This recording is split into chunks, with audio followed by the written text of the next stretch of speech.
सबसे पहले डॉक्टर साजिद सिद्दीकी साहब की खिदमत में फूलों का नजराना पेश करके उन्हें खुशामदीद कहें।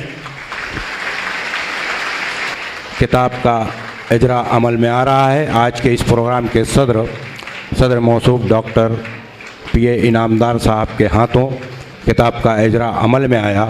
साथ ही साथ किताब के सरवरक की रोनुमाई भी अमल में आ रही है। इस खुशी के मौके पर और इस किताब के इजरा के मौके पर हम प्रोफेसर अब्दुल मजीद सिद्दीकी साहब को अमीर दिल से मुबारकबाद पेश करते हैं और उम्मीद करते हैं कि इनकी ये मुरतब करता किताब समाज के लिए मुफीद साबित हो। अपना तबसरा पेश करने के लिए मैं आवाज़ दूंगा डॉक्टर साजिद सिद्दीकी साहब को। मौसूफ एक बेहतरीन अदीब में भी उनका शुमार होता है। हालांकि उन्होंने कोई अदब की किताब तख्लीक नहीं की है, लेकिन फिर भी उनका इतना बड़ा कारनामा है। भगवत गीता को उन्होंने ट्रांसलेट किया है और उर्दू ज़ुबान में उसका ट्रांसलेट किया है। उसके साथ साथ मौसूफ के अंदर और भी दीगर सलाहियतें हैं, वो तो किसी और मौके पर हम उनसे इस्तेफादा करेंगे। बहरहाल इस मौके पर मैं मौसूफ से दरख्वास्त करता हूं कि इस किताब के ताल्लुक़ से तबसरा पेश फरमाएं। डॉक्टर सिद्दीकी साहब, साजिद सिद्दीकी।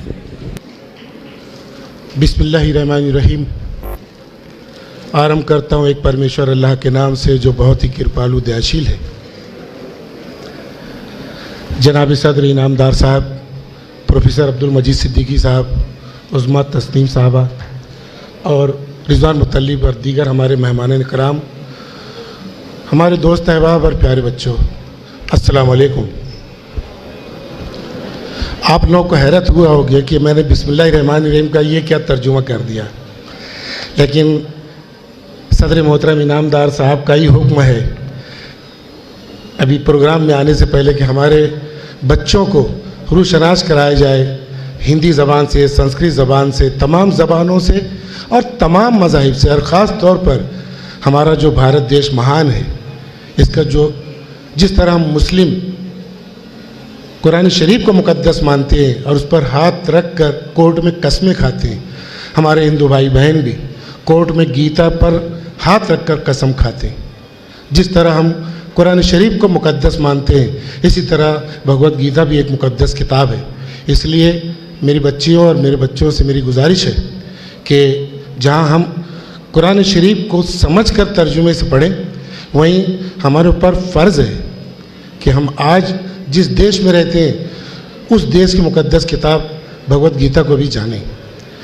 इसी का इजरा हुआ था जब मैंने काफ़ी फसादात हुआ करते थे मालेगांव में, तो मेरे दिल में एक ख्याल आया कि मेरे तमाम जितने भी, मैं डॉक्टर हूँ पेशे से, तो इनामदार साहब मेरे जितने भी बहुत से सब हिंदू डॉक्टर्स थे, MD doctors, doctor Sunil Shah साहब, डॉक्टर शुक्ला साहब, मुझे बच्चे की तरह पालते, उनके घर में मैं खाना खाता, उनके साथ रहता बसता। लेकिन जब मालेगांव में बदकिस्मती से फसाद होता, मुझे अपने घर आ जाना पड़ता। क्यों? इसलिए कि वो हिंदू हैं और इसलिए कि मैं मुस्लिम हूँ। तो मैंने बहुत सोचा कि आखिर ये सब दरारें तो पड़ जाती हैं, मगर ये मज़हब की क्या दीवार है कि इंसान सब प्यार मोहब्बत जो है कुर्बान कर देता अपने मज़हब के लिए।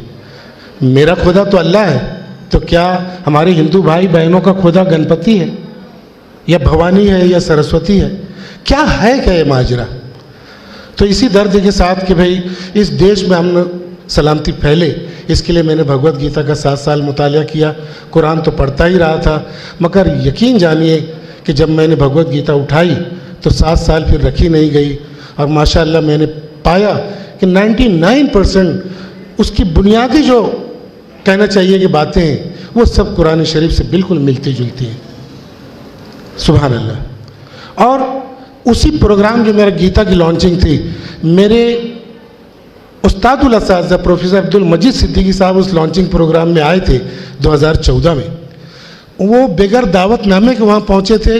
दूसरे दिन मेरे दवाखाने आए और कहा कि बेटा मैंने किताब खरीद के पढ़ी और मुझे एक तबसरा लिखकर उन्होंने दिया और उन्होंने मुझे बड़ी सराहना की। जबकि मालेगांव में बहुत लोगों ने उसको प्यार किया, मगर एक तबका था जिसने उसका बैकआउट भी किया, थोड़ी नाराज़गी भी फैली। और मैं 7 साल यूँ पढ़ता रहा गीता कि जैसे मैं कोई जुर्म कर रहा हूँ। मैंने तमाम मज़ाहिब जितने भी वेद थे, जो भी उपनिषद थे, उनको मैं टॉवल से ढांक के अपने मतहब में पढ़ता, ताकि कोई मरीज देख के ये ना बोले कि मैं हिंदू तो नहीं होने जा रहा हूँ। और अजीब अजीब किस्म की सरगोशियाँ होती थी। मगर प्रोफेसर अब्दुल मजीद साहब ही मेरे वालिद की तरह उन्होंने प्यार किया, मुझे सराहा, और ऐसे बेशुमार लोगों ने जो दानिश और मालेगांव के उलमा, उन्होंने भी मेरी बड़ी पजीराई की। और उस दिन से जब मजीद सिद्दीकी साहब गए तो बीच में मेरे पास आकर कहने लगे कि डॉक्टर साहब, जब आप दीगर मज़ाहिब का मुताया करते हैं तो आपके पास तौरात इंजील भी होगी। मतलब बिल्कुल ज़बूर भी है सर। तो मुझसे वो लेकर गए और मैं ये समझ रहा था कि सर जो है मुझे बहुत सराह रहे हैं, मगर मेरे साथ धोखा हो गया। वो धोखा ये हुआ कि मैं तो ये कॉलर टाइट कर रहा था कि मैंने एक नेशनल किताब लिख दी, भगवद गीता का तर्जुमा कर दिया। मगर सर ने पिछले हफ्ते मेरे सामने जो उनकी किताब लाई, वो इंटरनेशनल किताब ला दी। वो ये किताब ये थी, मुख्तलिफ मज़ाहिब में शख्सियत साजी। मैं तो सिर्फ गीता ही की तरफ रुजू हुआ था। सर गीता के साथ तौरात, इंजील, ज़बूर, जैन मज़हब, सिख मज़हब, तमाम ही मज़मूओं का मजमुआ। और मजमुआ भी किसको कहते हैं? साधारण कागज़ काला करना नहीं, बल्कि यकीन जानिए बच्चियों, तौरात आप पढ़ेंगे तो पागल हो सकते हैं। 2 से 3 हज़ार सफ़ात की किताब है वो। इंजील है, उसमें से सर ने सिलेक्ट किया है ऐसी चीज़ें जो मज़ाहिब की कोर होती हैं, मज़ाहिब की असास होती हैं। और वो क्या होती है? इनामदार साहब ने भी कहा, अमल। हर मज़हब के पास सब है, अमल नहीं है। बड़े बड़े दावे हैं। ख़ास तौर पे हम मुसलमानों में ये बड़ा अजीब मसला है कि हम अपने मज़हब को प्रूव करते हैं, बता नहीं चाहते कि सबसे अच्छा किताब हमारे पास है, सबसे अच्छा ग्रंथ हमारे पास है, सुरक्षित ग्रंथ कुरान है, हमारे पास सबसे आला नबी है, सबसे आखिरी नबी है। मगर यकीन जानिए, प्रूव करने से काम नहीं चलेगा। हमें इम्प्रूव करना पड़ेगा, अपने आप को इम्प्रूव करना पड़ेगा। प्रूविंग से नहीं होगा ये काम। हमें अल्लाह के रसूल सल्लल्लाहु अलैहि वसल्लम की सीरत और कुरान शरीफ पर अमल करना होगा, तब जाके दुनिया मानेगी कि हाँ, इस्लाम सबसे अच्छा मज़हब है, आप सल्लल्लाहु अलैहि वसल्लम की सीरत सबसे अच्छी है। वरना हम जब तक प्रूव करते रहेंगे हम कुछ भी नहीं कर सकेंगे। इसी काम को आगे बढ़ाते हुए शख्सियत साजी पे सर ने काम किया। उन्होंने इबादत पे काम नहीं किया। रास्ते में हमारी काफ़ी बातें हुई, इबादत पर काम नहीं किया, मामूलात नबी पे काम नहीं किया, बल्कि मामलात नबी पे काम किया। अरबी उनकी एक किताब और आ रही है। मामलात क्या होते हैं बच्चों? मामलात आउटडोर होते हैं और मामूलात इनडोर होते हैं। हमारी जो डेली रूटीन्स हैं, हम अपने घर के अंदर अच्छी तरीके से नाखून काटते हैं, हमारी दाढ़ी साफ़ करते हैं, अच्छी तरीके से पाकी तहारत गुस्ल करते हैं, हमारा एक मखसूस हुलिया होता है इस्लामी। ये सब हमारा अपना इंटरनल मामला है, इंडोर मामला है। मगर जब इंसानों से मिलते हैं तो हमारा बिल्कुल मिजाज बदल जाता है, हमारे मामलात ख़राब होते हैं। उन्हीं मामलात से हमारी शख्सियत बनती है। और बदकिस्मती से कहिए कि हमारे मामलात उतने ठीक नहीं हैं जितने हमारे मामूलात ठीक हैं। तो बच्चों, ये किताब सिर्फ आपको किरदार बनाएगी, आपका कैरेक्टर सुधारेगी। इनामदार साहब, आपको एक अजीब बात मैं बताऊंगा कि मैंने कुरान भी पढ़ा अल्लाह की तौफीक से, गीता भी, मगर ज़्यादातर मामलात में मैं एक कॉल से अपनी ज़िंदगी के फ़ैसले करता हूँ। और वो कॉल किसका, इससे मुझे कोई गरज नहीं है। वो कॉल ये है बच्चों, आप लोग भी इसको कहीं लिख लीजिए, मैं तो अपनी दीवार पे लिखवाने वाला हूँ। वो कॉल ये है कि if wealth is lost, nothing is lost. If health is lost, something is lost. If character is lost, everything is lost. क्या मतलब? जो भी है मुफक्किर वो कह रहा है कि अगर आपका माली नुकसान हुआ है तो कोई नुकसान नहीं हुआ। हाँ, आपकी सेहत को कोई नुकसान हुआ है तो आपका कुछ नुकसान हुआ है, मगर आपका किरदार अगर ख़राब हो गया तो सब कुछ बर्बाद हो गया। तो सर ने जो कोशिश की है वो आपके किरदार को सही करने के लिए कोशिश की है। और किरदार कैसे होगा? हमारे यहाँ तो कुरान शरीफ में है कि ईमान और अमल सौले से। अगर इसके मजमूए को देखा जाए तो यह है तकवा। तकवा जो है अल्लाह के डर से हर काम करना। नमाज क्या है? इन्ना सलात तन्हा अनिल फ़ाहशाई वल मुनकर। अल्लाह ताला फरमाते हैं कि सलात तुम्हें फहश कामों से रोकेगी और बुरे कामों से रोकेगी, मगर हमारी नमाज हमको नहीं रोक पाती क्योंकि हम वैसी नमाज नहीं पढ़ पाते। नमाज का मकसद है कि हम बुरे कामों से रुकें, हम झूठ से रुकें, बेइंसाफ़ी से रुकें, जुल्म से रुकें, मगर हम रुक नहीं पाते। नमाजें तो खूब पढ़ते हैं। रोज़े के बारे में क्या कहा गया कि अगर आप रोज़े से और झूठ कहते हैं तो आप फाकिस हैं, आपका रोज़ा हुआ ही नहीं। तो भूखा रहना रोज़ा नहीं है, झूठ ना बोलना रोज़ा है। हज के बारे में देखिए, आजकल हज उम्रे का चलन जैसे हो गया, फैशन हो गया। शेख सादी साहब से किसी ने कहा कि सादी साहब मेरा हज कबूल हुआ कि नहीं, कैसे मालूम करूं? तो कहा कि हज से पहले की ज़िंदगी और हज के बाद की ज़िंदगी में अगर आपका किरदार संवरा हो तो आपका हज कबूल हुआ। किरदार सुधरना चाहिए। कुरान शरीफ में सूरह हुजरात में कहा गया कि ऐ इंसानों, तुम सब एक ही माँ बाप की औलाद हो, मगर तुम्हारे रंग, तुम्हारे कबाइल, तुम्हारी नस्लें अल्लाह ने अलग अलग बनाई हैं ताकि तुम एक दूसरे को पहचान सको। सोचो, अगर सब एक ही सूरत के हो जाए तो कैसे पहचानेंगे? सब एक ही रंग के हो जाए तो कैसे शनाख्त होगी?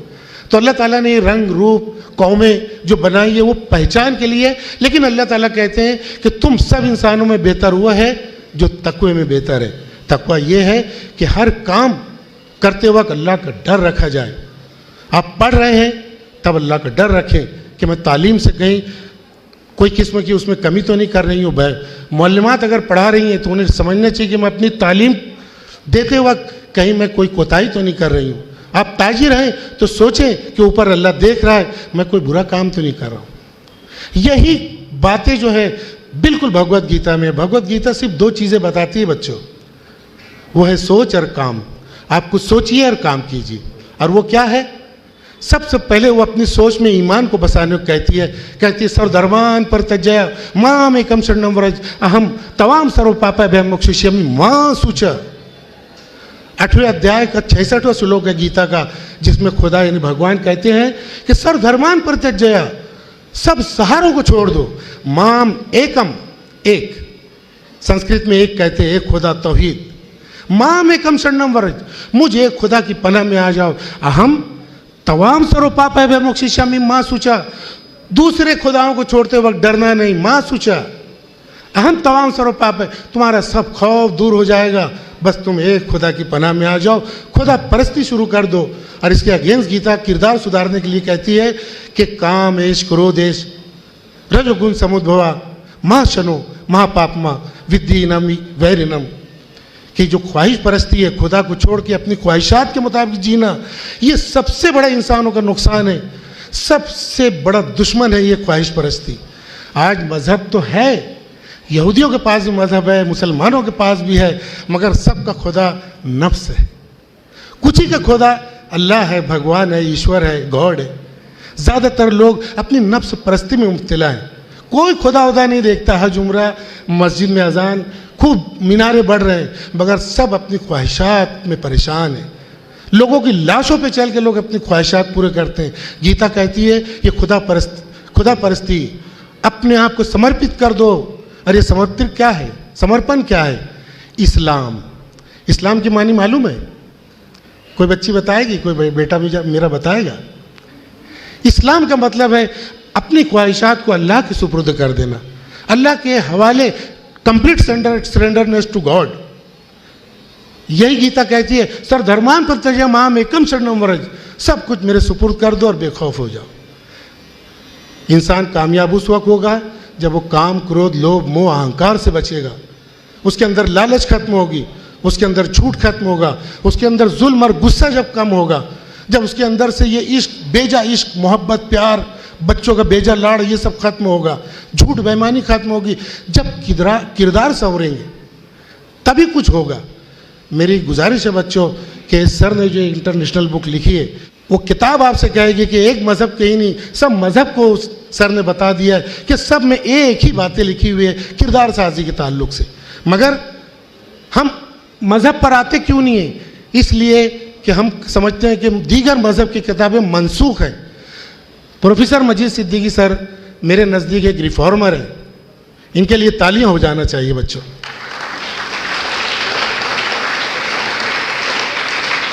रिफॉर्मर का काम क्या होता है? जब समाज में, दुनिया में एक झूठ प्रचलित हो गया हो, उस चीज़ को, हर चीज़ दांव पे लगा के उस चीज़ को फिर से सच्चाई को कायम करना, ये रिफॉर्मर का काम होता है।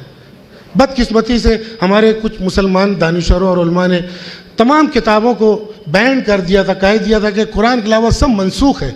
मगर सर ने बहुत बारीक नुक्ता उसमें बताया है किताब में कि जो ईमानियात हैं वो तौरात, इंजील वगैरह में मनसूख है। बाकी किरदार साजी, इन्हें झूठ ना बोलना, जिना ना करना, जुल्म ना करना, गीता, वेद, कुरान, तौरात सब में एक सब पाया जाता है। तो इस बात को उन्होंने उजागर किया। सर आप बुरा मत मानना, मैं समझता हूँ कि आपने सारे काम जो CCI के ज़रिए कौम की खिदमत कर रहे हैं, दीगर माशियात में आपने जो काम किया है, मैं ऐसा समझता हूँ कि आपने शायद शोहरत के लिए किया होगा, दौलत के लिए किया होगा, मगर ये किताब आपने सिर्फ और सिर्फ अल्लाह के लिए लिखी है। तमाम लोगों का ताना सुनकर भी, तमाम अपनी शोहरत को दाव पर लगा के आपने दीगर किताबों को उठाया जबकि वो मनसूख समझी जाती है, और उसके ज़रिए हमने का पैगाम दुनिया में फैलाने की कोशिश की। काबिल मुबारकबाद है सर आप।